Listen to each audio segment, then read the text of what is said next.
السلام علیکم دوستو، میں ہوں آپ کا دوست ثناء اللہ۔ آج کا ہمارا ٹاپک ہے فرینچ ریولوشن۔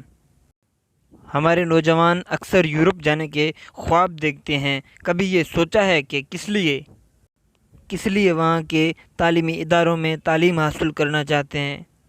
اس کی وجہ وہاں کا پرسکون اور پرامن ماحول، معاشی نظام کا مضبوط ہونا اور بہترین قانونی نظام ہے۔ لیکن کیا یورپ اور فرانس کے حالات ہمیشہ ایسے ہی تھے؟ ہرگز نہیں۔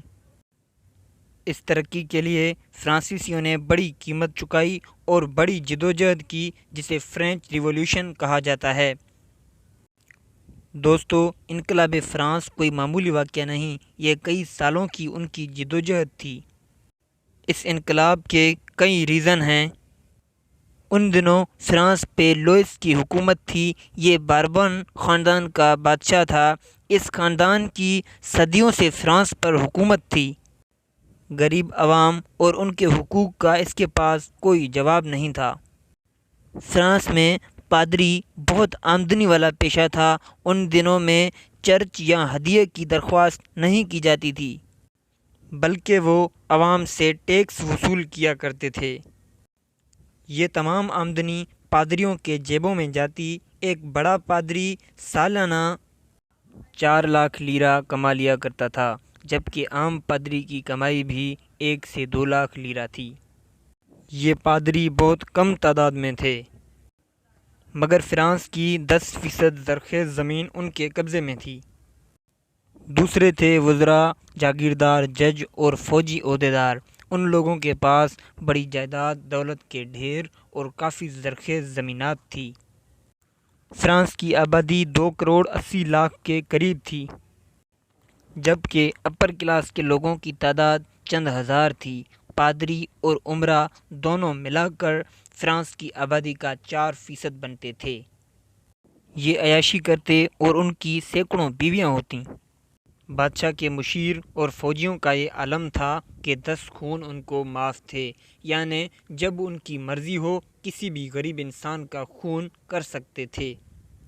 جج اور بڑے بڑے عہدے بادشاہ کو رشوت دے کر حاصل کیے جاتے، پھر یہ عہدیدار بادشاہ سے پیسے وصول کرنے کے بجائے ملک میں کرپشن کرتے اور لوٹ مار کر کے حاصل کرتے۔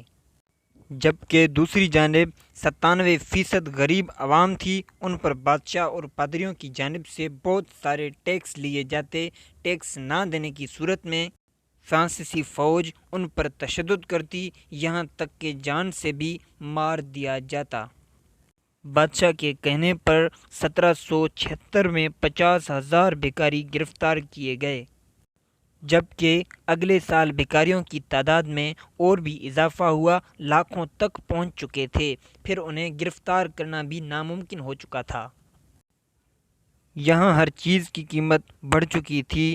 فرانس میں ایک طرف عیاشی اور دوسری جانب لوگ بھوک سے مر رہے تھے۔ بادشاہ کے پاس 16,000 شاہی خادم تھے، ملکہ کے خادموں کی تعداد 500 تھی۔ ایسے میں نچلے طبقے کے لوگوں نے ایک گروپ بنایا جس نے شروعات میں 2 شاہی محافظوں کو مار دیا۔ انہوں نے فرانس کے لوگوں کا ڈر ختم کر دیا۔ فرانسیسی بھوکے شیر کی طرح اٹھے اور اپنے حقوق کے لیے جنگ کا آغاز کرتے ہوئے ہتھیار اٹھائے۔ 14 جولائی 1789 کو بیسٹل کے قلعے کو ڈسٹروائے کر دیا۔ یہ دن آج بھی فرانس میں پبلک ہالی ڈے کی طور پر منایا جاتا ہے۔ اس کے بعد فرانسیسی انقلابی عورتوں نے ورسائل پر حملہ کر دیا۔ بادشاہ اور اس کی ملکہ کو زبردستی پیرس لے آئے۔ بادشاہ، وزراء اور پادریوں کے برے دن آ گئے تھے۔ بادشاہ نے اپنے قریبی ریاستوں سے مدد کی درخواست کی، جس پر انقلابیوں نے اسے گرفتار کر لیا اور موت کی سزا دے دی۔